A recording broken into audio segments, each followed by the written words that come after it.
right, welcome to a brand new comic box podcast. I'm Richard Cole, and today I want to do a follow up to my video on the reasons to recast T'Challa. That's right, the Black Panther. If you haven't had a chance to check that video out, check it out.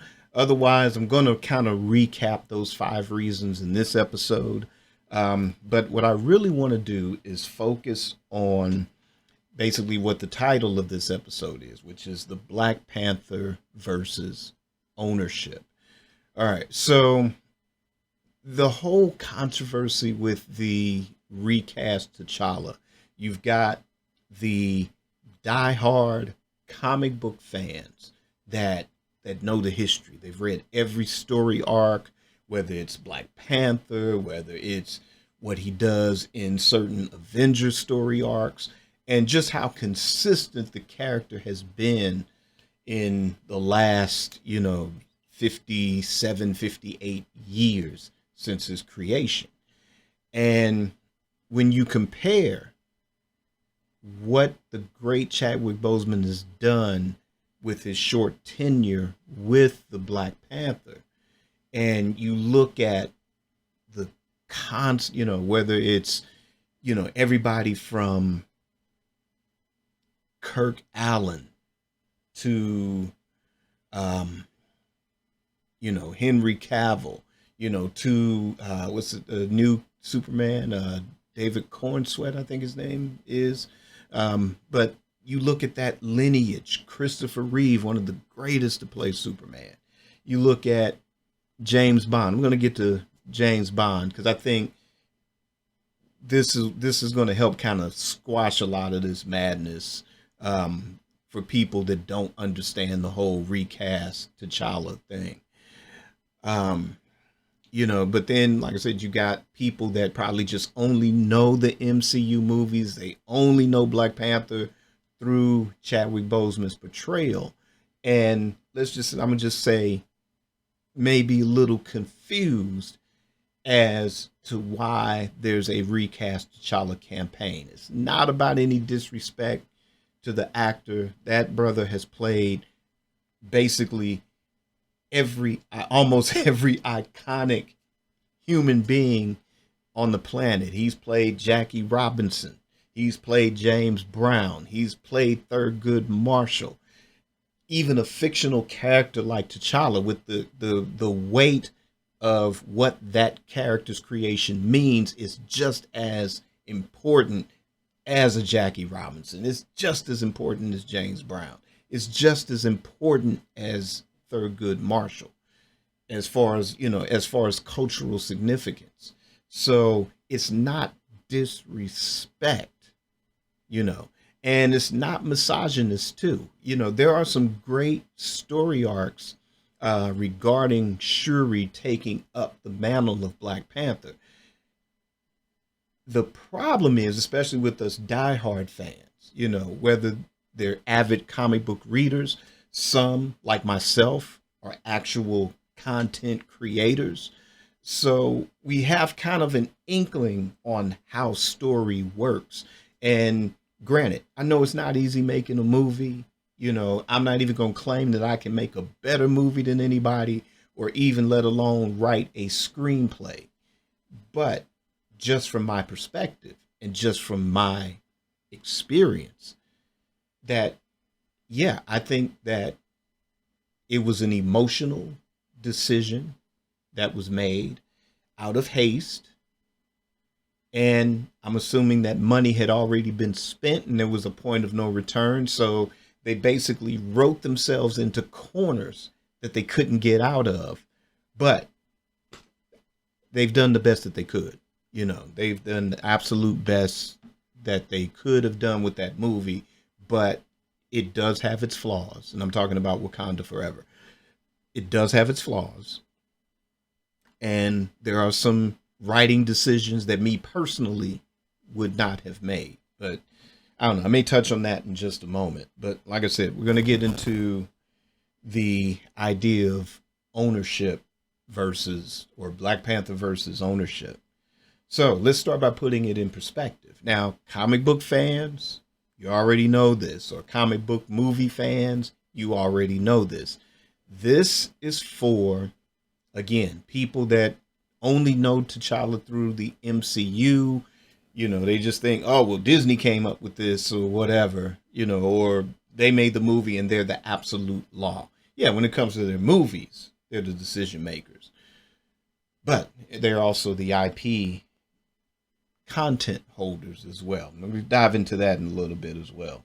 But first and foremost, the Black Panther, T'Challa, was created by Stan Lee and Jack Kirby in 1966. And I want to say it was March of 1966, but he made his debut in the Fantastic Four issue number 52. And that story, it's right there. You know, it is right there. Who this character is, what he was about, and the significance of this. And this is even though it's two white guys that created this character. Now, prior to T'Challa, prior to the Black Panther, if there was a black character in anybody's comic book, it was going to be kind of like this step and fetch it, this kind of stereotype, you know, minstrel stuff, pickaninny stuff, you know, very degrading, you know, depictions of black characters. So Stan Lee and Jack Kirby created the first black superhero that, I mean, was miles above anything, you know, king of a country that, you know, an African country that they didn't depict as some backwoods, like in a Tarzan movie where everybody, you know, the natives are scared of everything and they hear Tarzan and they go running and all that crazy stuff. You know, we used to watch that mess when we were kids, and but you know, at a certain age, you kind of like, why are they running from this dude? You know, but I mean, you know, in the Edgar Rice Burroughs stuff, I've read a lot of those, and some of the comic books I've read too. I get it, but like I say, when you kind of, you know, information is free. When you kind of expand your knowledge base, then you kind of put certain things in perspective. So it's like, okay, cool, you got that character, so we're going to need something to balance the equation, definitely.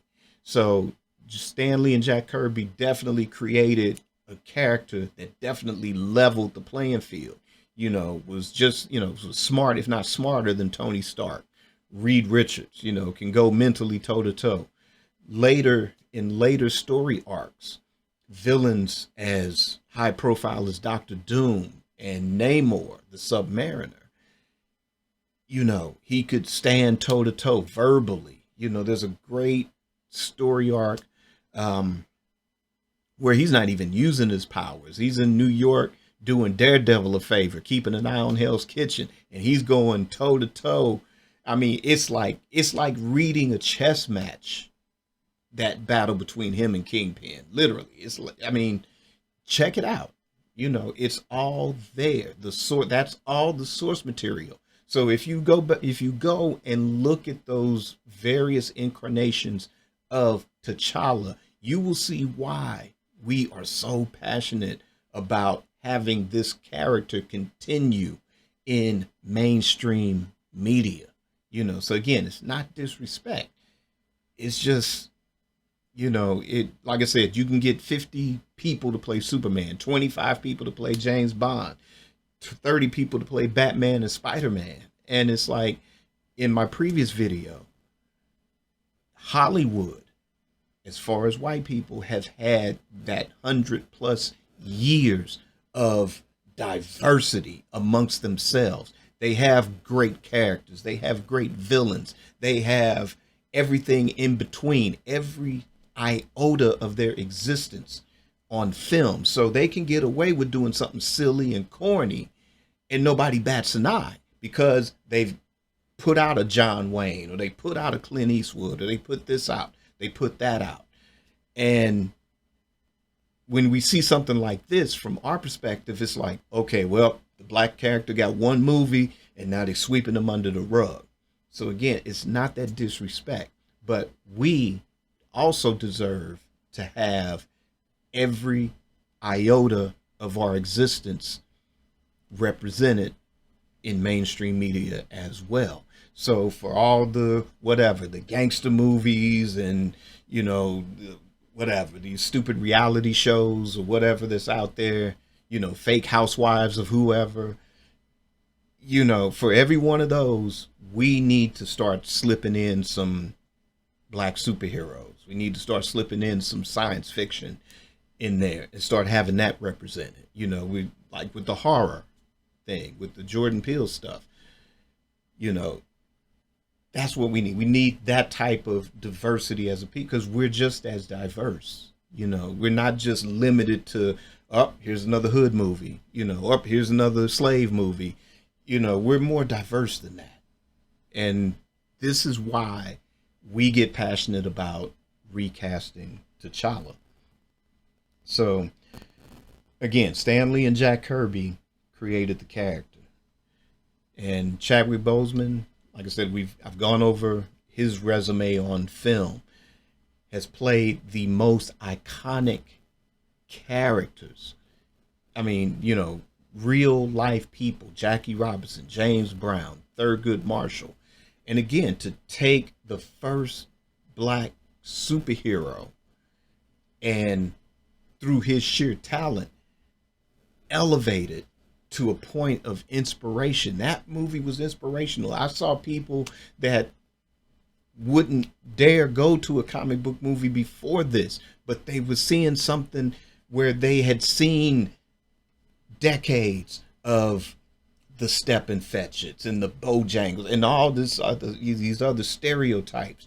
And then, maybe to the point of the 70s where we started having the black hero or the black anti-hero, only to have that snatched out from under us in 1975.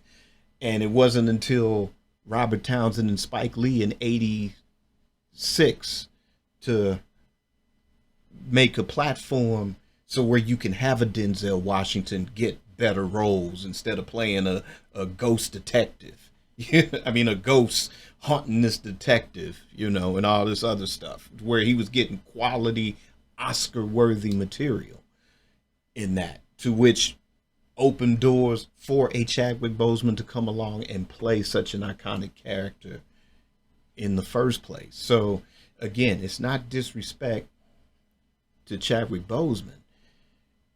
It's about him leading by that example, and other actors, whether they're currently working or whether they're young actors that say, hey, one day I'm going to play T'Challa.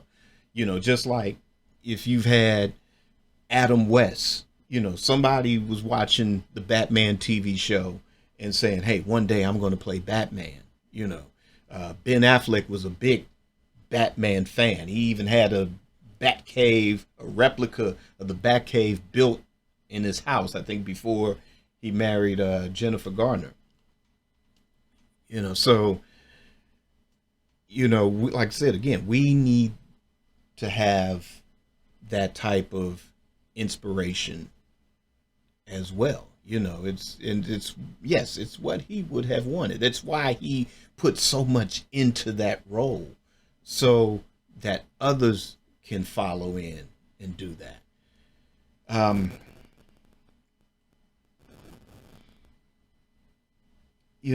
One of the problems that I had with Wakanda Forever was that they kind of utilized I would say, combining the actor's death with the character's death. And I thought that was a very poor decision. And I think, it would have been hard to kind of put into, I don't know, like I said, it's the type of story and the type of villain that they had set up for that. There's only a T'Challa that could have stood up to a character that was as big as Namor in that. There's lots of comic issues where they have gone toe to toe. They're both kings. And And just like any two countries that kind of have that uneasy, whether it's an uneasy alliance or they're just like just one bad day away of all out war and Armageddon, you know, it's of Shakespearean proportion, something like that. And, we were kind of robbed of that opportunity. Um, but I don't know. Like I said, I can't really think off the top of my head how I would have done it. But like I said, if it was truly up to me, I would have delayed that movie for about 3, 4 years and then just seriously recast. You know, if you wanted to do some in between World of Wakanda stuff for like a Disney Plus and, say he's off world, hell, Falcon and Winter Soldier. It was like Captain America's on the moon. Where is old man Steve? Where did he go? They could have easily have just done that. Maybe not too playful. They still could have, done a quality film and at the end dedicated to, Chadwick Boseman or something. They still could have had the emotional weight of it. But like I said, I think that's one of the flaws of that film for me. The thing with the T'Challa Jr. at the end, I thought that was also lazy writing. But like I said, when you're in that emotional haste, when a decision was made out of pure emotion and instead of logic, then, like I said, they kind of wrote themselves into that corner that now other MCU TV shows or movies now have to kind of like retcon in a way. So they're probably going to set it up to where that reality didn't exist or doesn't exist anymore. Or they'll, when they do Secret Wars, they'll probably fix it. But probably the fourth important thing is that the actor is there to service the character and not the other way around. And a lot of these sort of, recast T'Challa haters out there, and they're so quick to, oh, move on, it's just a character. Oh, move on, it's just this. Oh, forget about it. Or he's dead. He just forget about it. It's over. Well, let me give you this example. How many of you saw the James Bond movie No Time to Die? Now, how many James Bond movies have there been? Has it been 25? This one would have been 26 or something like that. Well, I enjoy the James Bond movies. I've never had a problem. I mean, Sean Connery was really top of the heap for me until Daniel Craig came along. So now it's Sean Connery, Daniel Craig. I thought Timothy Dalton did okay. Pierce Bronson did okay. I like Roger Moore to a certain point. I think the last couple of movies with him were kind of like, okay, it's time to get somebody else. But for the most part, I've enjoyed each and every one of those films. What I didn't enjoy about No Time to Die was that the simple fact, spoiler alert, that they killed off the character of James Bond. Now, if they weren't going to make any more James Bond movies, then that would have been I would have a different feeling about that movie. Like if they announced we are no longer making James Bond movies, I don't have a problem with that. But here's where that issue of the actor servicing the character, as amazing as Daniel Craig has been, and some movies were better than others, but the one thing that was consistent throughout was his performance of the character. The problem with No Time to Die is the fact that because he was at the end of his contract and getting kind of tired of the role, that to ensure that he doesn't come back to play the role, they killed the character off. So on screen, it's like this symbolic thing. But to me, it's no different than this situation with, T'Challa, except the fact that Daniel Craig is still with us, and really and truly, if they wanted to, and if he wanted to come back, they would find a way to bring him back, point blank. But the fact that they've killed that character off on screen, they're still talking about making James Bond movies. They're still like, okay, well, we're going to sit around for a little bit. They haven't announced a new one yet, but they're going to make more James Bond movies, which means they're going to recast the role, which means that, okay, not that there was any great continuity with the James Bond films. You know, maybe one or two had something to do with the other one or something, or maybe they would call back to a one from 15, 20 years ago or something like that. But the audience, we're not, the audience isn't stupid. They're not stupid. They know it's like we're coming to see a James Bond story. We don't care if it connects. We don't care if it does this or that. We're coming to see a James Bond movie. It can be the same thing with T'Challa. I believe now we're at a point. It's 2024. I think enough time has passed, and that I think that Marvel should consider recasting the role. Period. We got this multiverse thing that they got to clear up, and I think whether the Fantastic Four is coming from another universe or the X-Men are coming from a different universe, and after Secret Wars, they're going to put it all together. That's fine, but it's inevitable they'll have to recast. But the final thing I want to talk about is all of this. Not necessarily, it's not irrelevant, but all of this, what it really boils down to is the importance of ownership. Again, Stan Lee and Jack Kirby created the Black Panther. They created the Fantastic Four. They created the Incredible Hulk. They created the Avengers. And the list goes on and on. Stan Lee and Steve Ditko, Spider-Man. And the list goes on and on.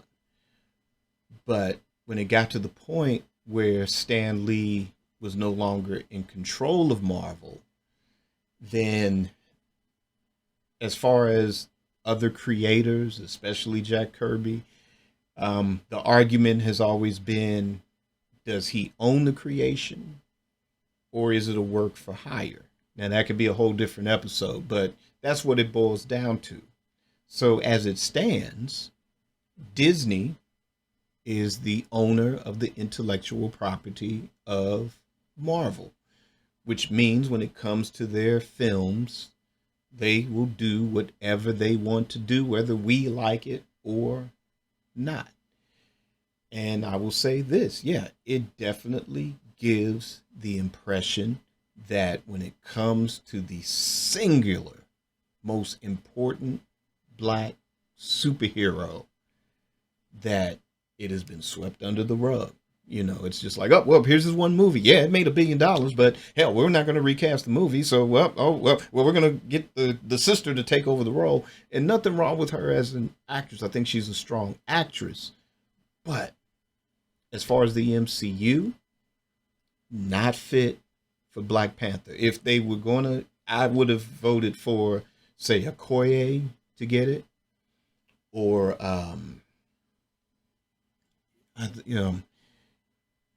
either her, M'Baku, Lupita Nyong'o's character in the film. Either one of them could have taken up the mantle. And it would have been a little bit more logical to do. But as far as the MCU, her character, she was the young sister genius. She just made the tech and everything. Where in the comics, yeah, she's a bit more rounded. She had the training. She is formidable. But even in the comics, that role was temporary in that. Doesn't make her less important. But again, T'Challa is the main character. Everything in Wakanda revolves around this character. So again, Disney can make whatever decisions they want to make because they own it.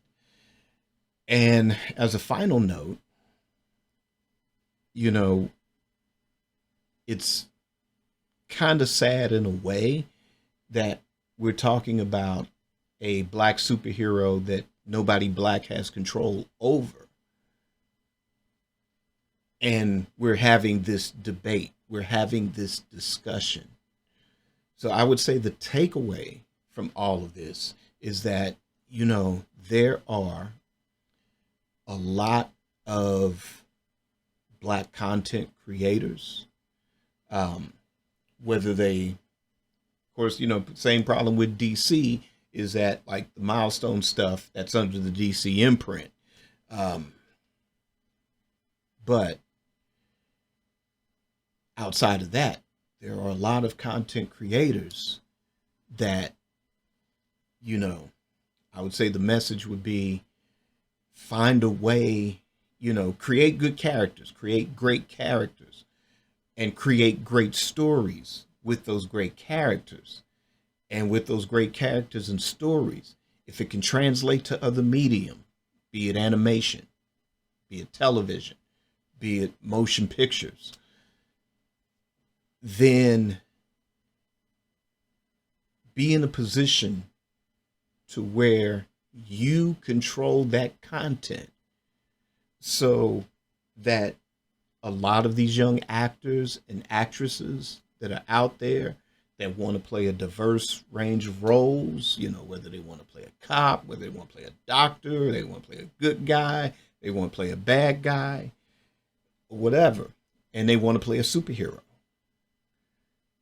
then you control the content to where you feel that the character is important as a cultural phenomenon. That, yeah, if you have a great actor or actress play that role and they define that role and they service that character and they create it so that the next generation of actors and actresses can go, hey, I want to play that character on television. I want to play that character when they do the next trilogy or whatever, just like with Batman, just like with Spider-Man, just like with Superman. We did all those examples. But like I said, if we can control our own content and get it out there and get it to mainstream media, then, we got to figure out, get with some filmmakers, create a company, create some companies. There's room for everybody. So this isn't like, no takeover or anything like that. It's like there's room for everybody. And when it comes to ownership, own your intellectual property. So that way you call those shots. So that way nobody can say, Disney can't say, oh, yeah, fine, you respect that actor, but if you were paying attention to him the whole time he was here, he put his all because he cared about the character. Not, he wasn't on no Harrison Ford mess, like nobody can play Indiana Jones but me. Unless there's something I don't know about.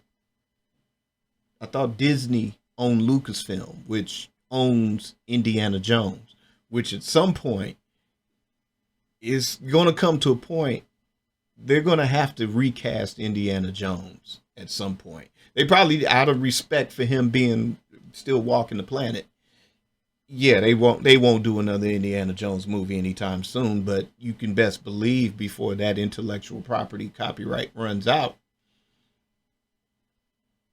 they'll have one. They'll have one recast. So, like I said, just, let's get our content out there and let's try to make it as iconic, let's build on, T'Challa, let's build on what Milestone has done. Let's build on, there's the Black Sands, entertainment out there. Check them out. Is that the Rippaverse? Check that out. Content owners and creators out there.